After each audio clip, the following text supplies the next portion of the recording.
में इस मंच में विराजमान इस आश्रम के परमाध्यक्ष परम श्रेष्ठ स्वामी प्रेमराम शास्त्री जी दूर-दराज से पधारे हुए विवेकी ज्ञान वैराग्य तत्वनिष्ठ संत महापुरुषों एवं आए हुए भक्त प्रेमियों,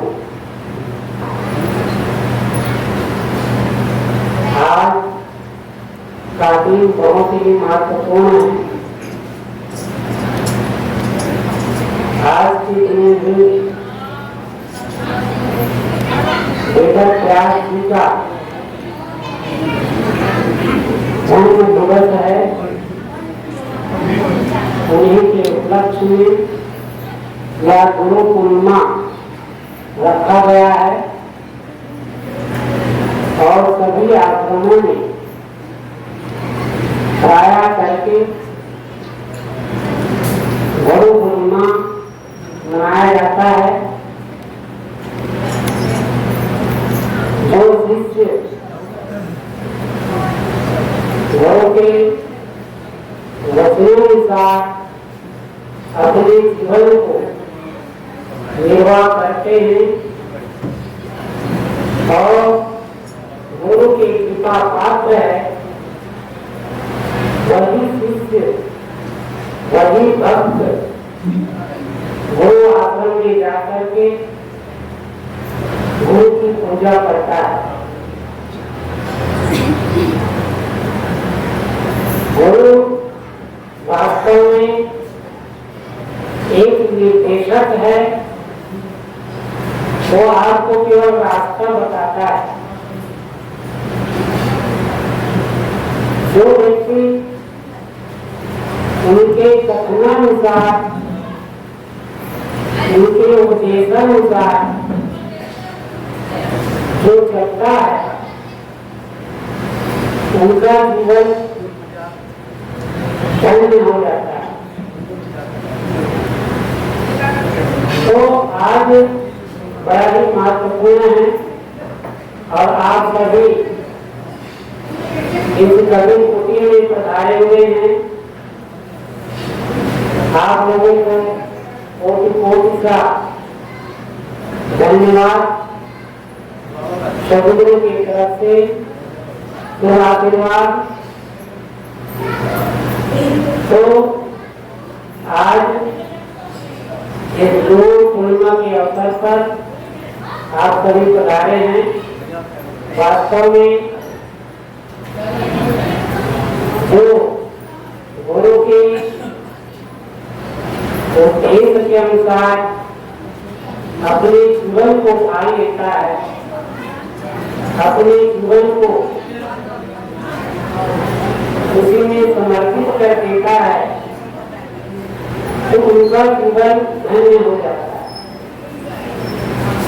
अगर गुरु नामदान दिए हैं, अक्षर दिए हैं, मंत्र दिए हैं और उनको यदि आप जाप कर रहे हैं,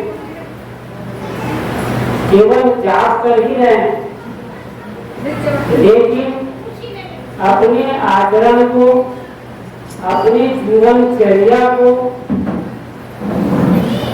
सुधार नहीं रहे हैं,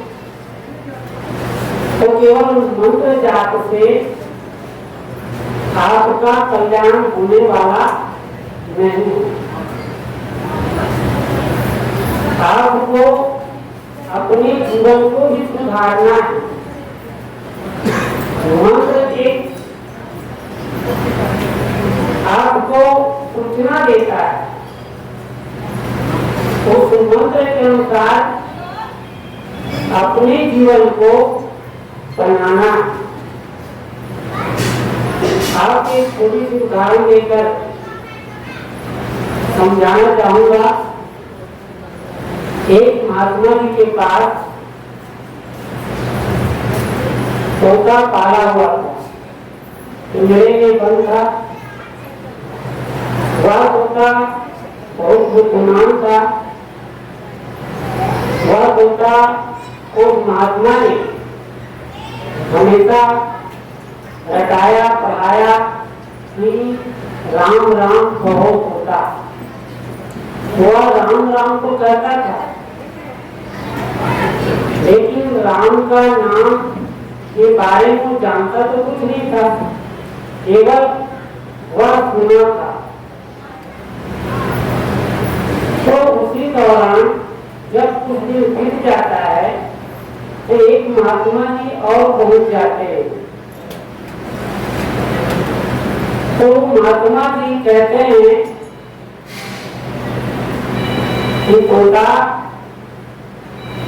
राम राम को आपकी बंधन छूट जाए। वह तोता कहता है कि महात्मा जी, मैं इतने दिनों से राम राम का नाम ले रहा हूँ, अरे महात्मा जी मुझे रात और दिन पढ़ा रहे हैं, लेकिन मैं मेरे से बाहर नहीं हुआ, मुझे मुक्ति मिली। और आप कहते हैं कि राम राम कहो आपकी बंधन छूट जाएगा, तो आप जैसे पागल और कौन हो सकते हैं? एक पागल की स्थिति में परेशान जो रात दिन बता रहा। तो महात्मा जी कहते हैं कि तोता ऐसी बात नहीं है, आपको केवल थ्योरी ज्ञान दिया है, आप केवल राम की महिमा और राम की इशारा को आपको बताया नहीं,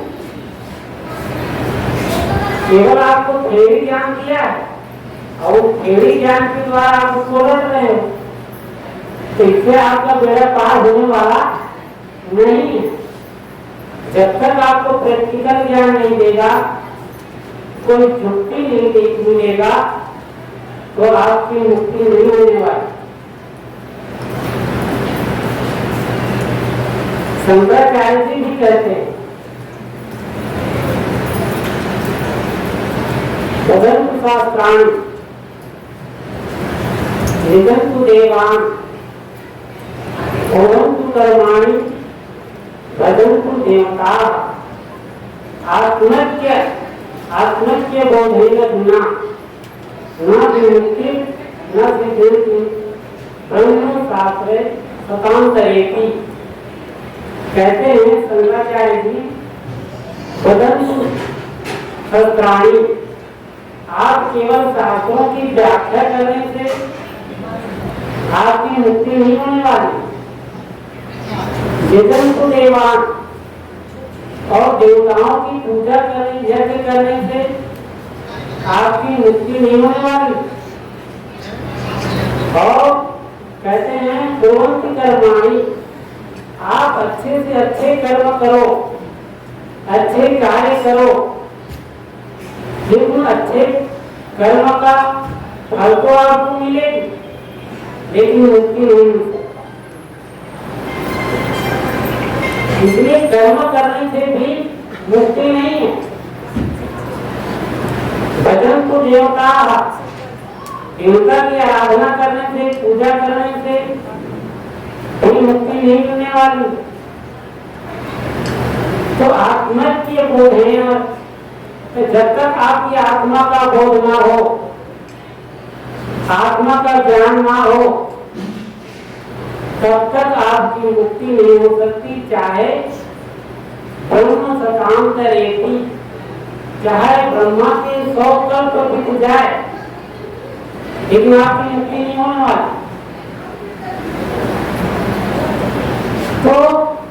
तो आए होता आपको केवल एवं ज्ञान प्रैक्टिकल करो। मैं अपने गुरु जी से पूछ कर आऊंगा, तो आपको पुनः मैं वह युक्ति बताऊंगा। मैं पहले गुरु जी से पूछ लो।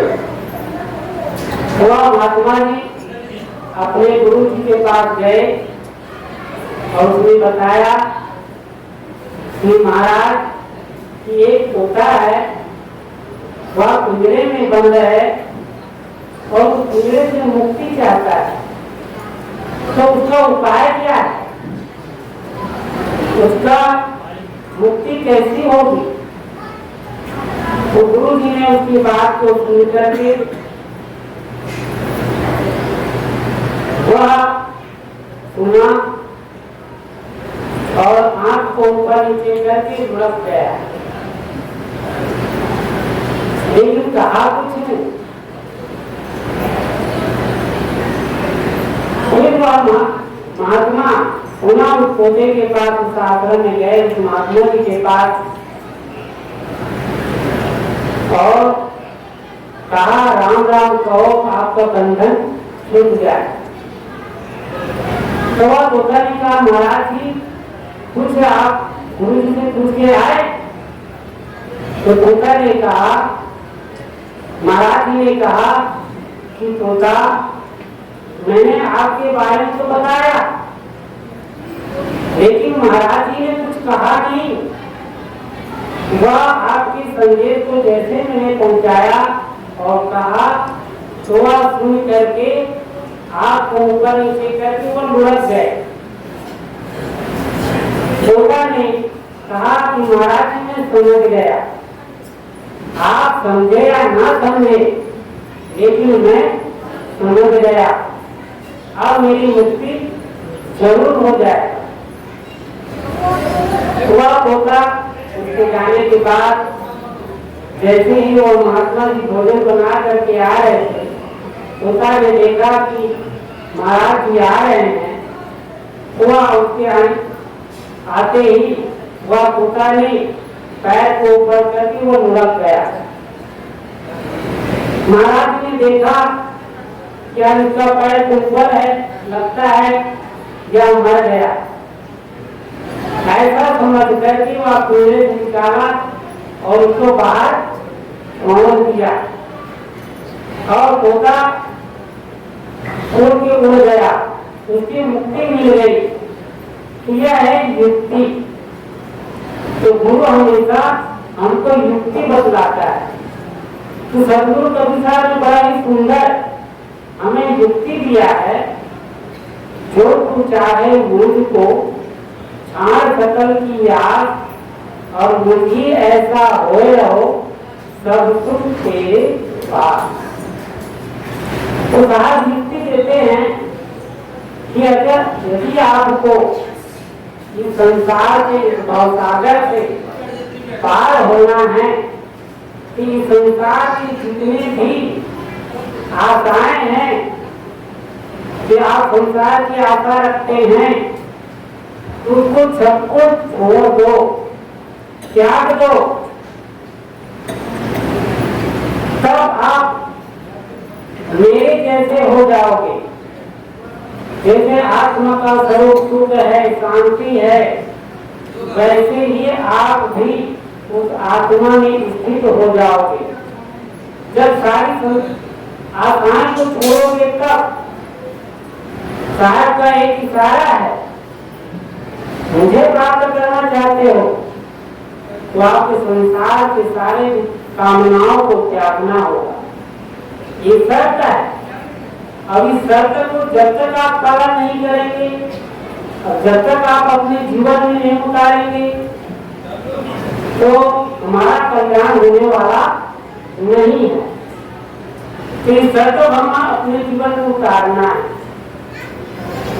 जैसे पोता ने पालन किया, तो वैसे ही हमें भी अपने जीवन में पालन करना है, उतारना है, अपने जीवन को बनाना है। तब हमारा मन कैसा होगा?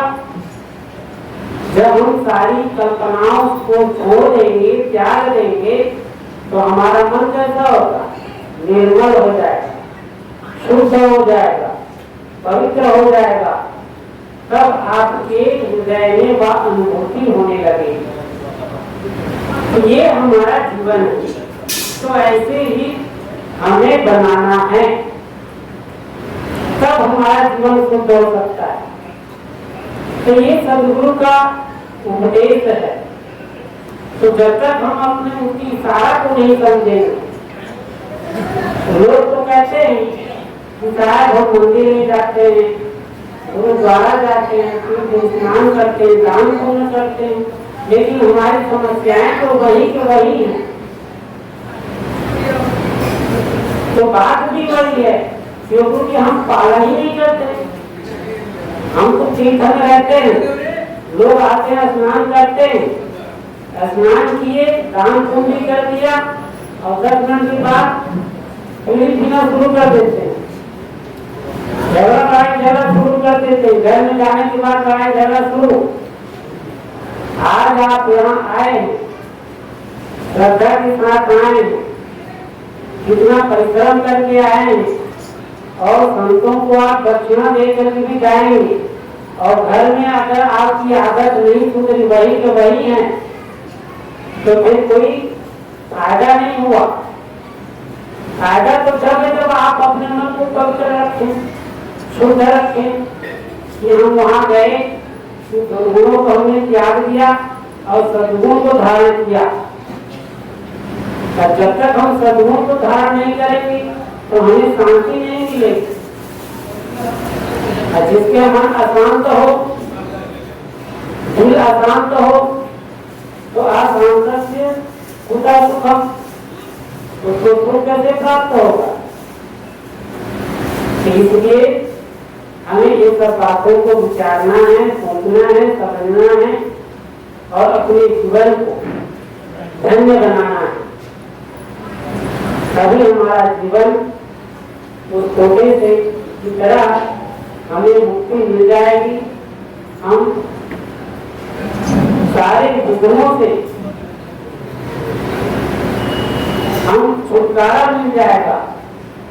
इसलिए तुकार ने बड़ा सुंदर इशारा किया है, बड़ा गहराई है उस शब्दों में। गोपी स्मरण मात्र से नासत विघ्न अनंत, सासे सर्वारंभ में जावत है सब संत। तो उस गुरु के स्मरण मात्र से कहे, जिसका मन बड़ा गुरु, जिसका मन निर्मल है,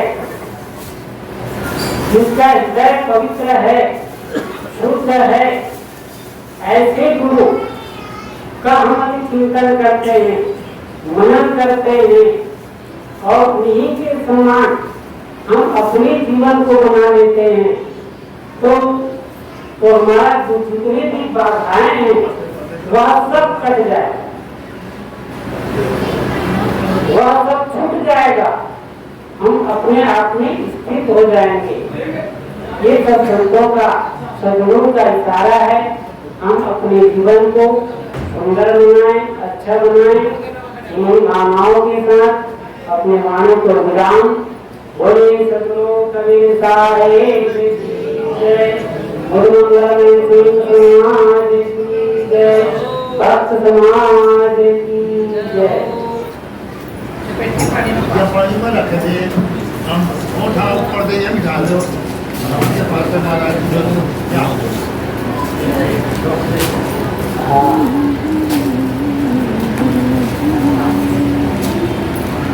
अभी आप एक जो संचालक महोदय जी हैं, जो रामकरण जी के साथ आए हुए हैं, बहुत महात्मा का निवेदन है, प्रार्थना है कि वे भी अपनी वचनों के द्वारा हम सबों को लाभान्वित करने की कृपा करेंगे। बोले सद्गुरु कबीर साहिब की जय।